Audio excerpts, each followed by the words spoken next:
මොකද පොහොට්ටුටුනේ පොහොට්ටුටුනේ එළවලු කොටුවෙන් කඩලා ලෝකයට දාන ගෝව ගෙඩියට අන්තිමට වෙනදී එළවලු කොටුවෙන් කඩද්දි ගෝව ගෙඩිය බේ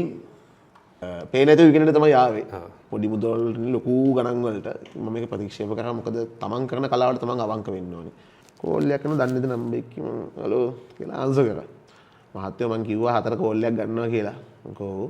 කවුද මේ මහින්ද රාජපක්ෂ මහත්තයා ඉන්නවා එතන